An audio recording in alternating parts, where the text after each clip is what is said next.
Welcome to the Art of Being Happy with me, Malcolm Stephens.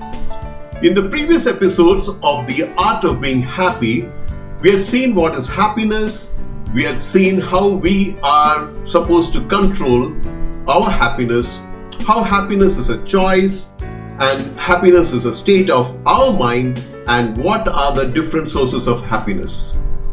In this episode, we are going to see how we can develop the ability to bounce back even from challenging or unhappy situations.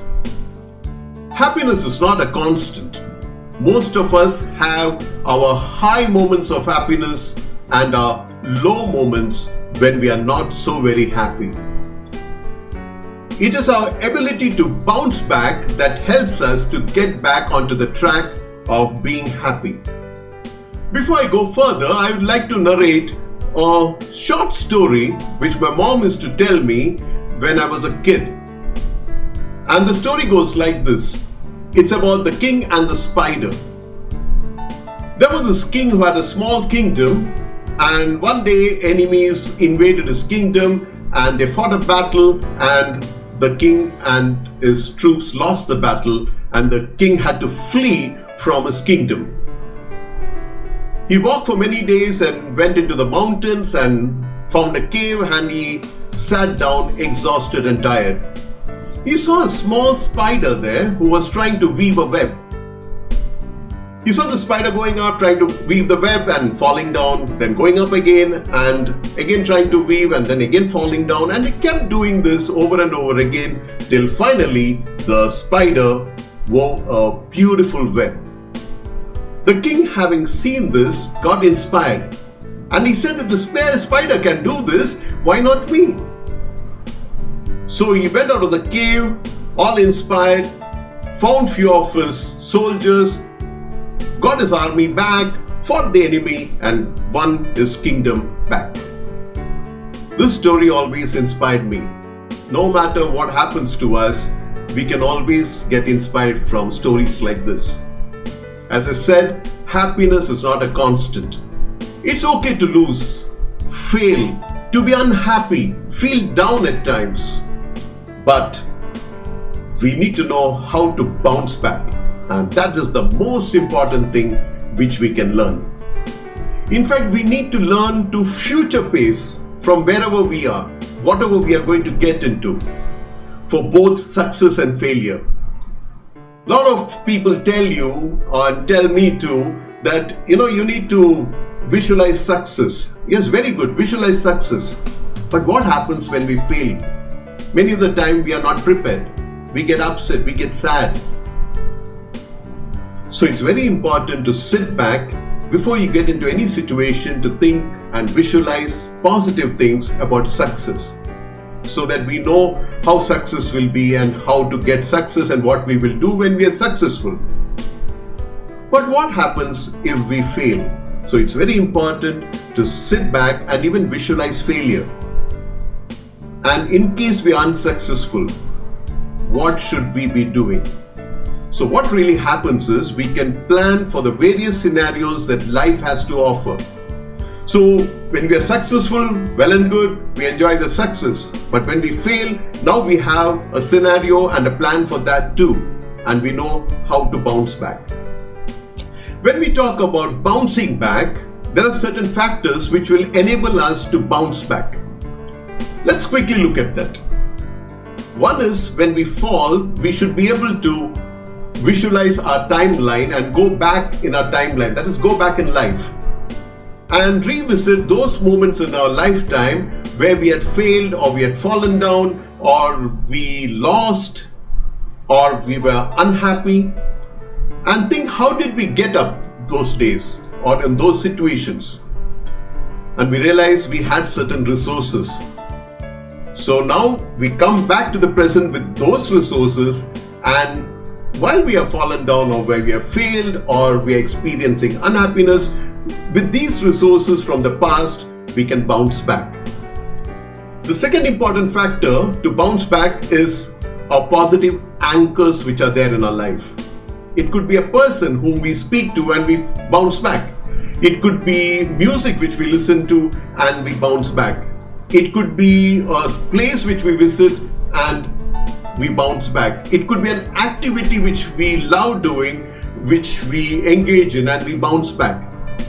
These things, people, plays, music, anything, these could be powerful anchors which reconnect with positive moments of our life, and we can bounce back in the present too. Third very important aspect is our energy levels. Whenever we have fallen down, we should ensure that we replenish our energy. Whenever we fail, whenever we feel unhappy, try to energize ourselves. We should look at our energy meter and find out what our current energy levels all about and how we can replenish it.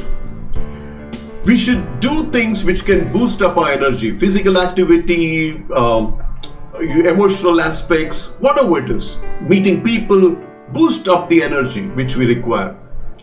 And remember to eliminate whatever depletes our energy. And very importantly, always keep little bit of reserve energy in anything which you do. So that with this small reserve energy, it's like a motorcycle or a scooter where there's a button which we turn around and then we get this reserve fuel and which we ignite. The same way, all of us should keep little bit of reserve energy for ourselves so that we can use it to ignite or reignite in case we do have a fall or we are a bit unhappy about things.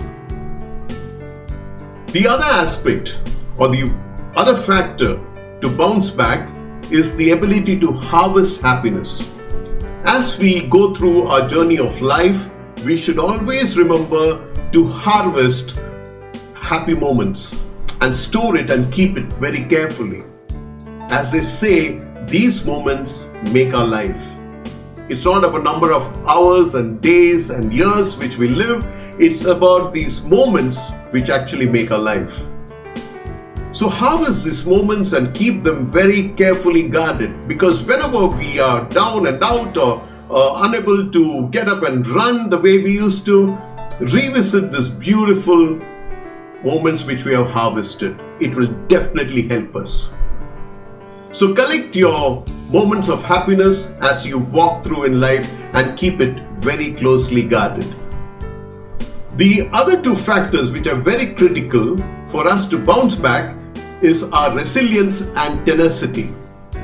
Now, what is resilience and what is tenacity? Resilience is an ability to recover from or adjust easily to setbacks. So it's how well we recover or adjust easily to any setback in life. And that's the ability which we need to have, and that is called as resilience. Tenacity is the quality of being very determined no matter what happens. To us, we are determined to bounce back. So having resilience and tenacity is very important. People who soar through life consistently have resilience and tenacity. Forces that shatter others are what keeps them going in life. So they too have failures, they too experience sad moments, but because of their resilience and tenacity, they bounce back. Quickly, let's look at what are the key pillars for resilience and tenacity. One is to have purpose, which I already spoken about in the previous episode. When we have a purpose, we have a reason to bounce back. Self-awareness, like we say that always be aware about what's happening to us. Also be mindful, moment-to-moment awareness, like in Japan they call it the Zen theory. That's moment-to-moment awareness, which is all about knowing every moment what we are feeling, what we are doing, how we are experiencing things, and this will help us to become resilient and have the necessary tenacity to bounce back. Also be very flexible in life. Those of us who are very rigid, we get into trouble because when we have difficult moments, we still don't want to be flexible. We are rigid. We are not willing to adapt and change. Like they say, the tree which withstands a storm is a tree which can sway and be flexible. So similarly for us, Okay, we need to ensure that we are flexible. Other important aspect for resilience and tenacity is to listen and listen. Get feedback, no harm, listen to people, listen to what others are saying. But in the end, reaffirm your purpose. Stay on course of your purpose. Learn to let go. Very critical. Because sometimes we do get upset with what people say, how people react. Even when you see a small child falling down, the child initially doesn't cry.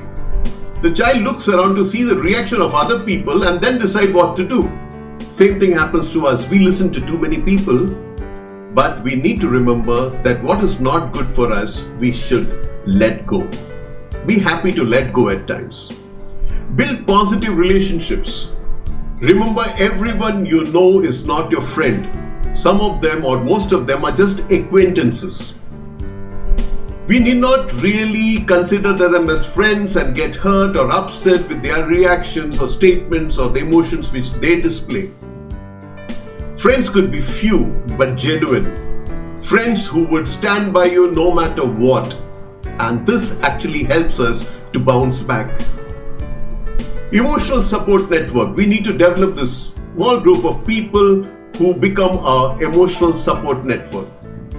Being around them, being with them, or them coming and meeting us makes us feel very positive. And when we are fallen down, when we are not feeling good, this emotional support network will definitely help us to bounce back. So remember, it's okay to fall, it's okay to fail, to be unsuccessful, and to be unhappy at times. But it is very important how well we bounce back from all this. Now that we know how to develop the ability to ensure that we bounce back, we need to now consciously work on the factors which we spoke about in this episode till it becomes a part of us. We need to work. It's not something, an ability to bounce back which happens overnight just because we want to. We need to be aware of every situation where we are feeling unhappy, or we are feeling that we have failed, or we have fallen down, or we have lost something. We need to consciously monitor and develop this ability using these factors which can help us to bounce back. And once it becomes part of us, then it will become a natural process. Remember, our happiness is our choice and it is well within our control.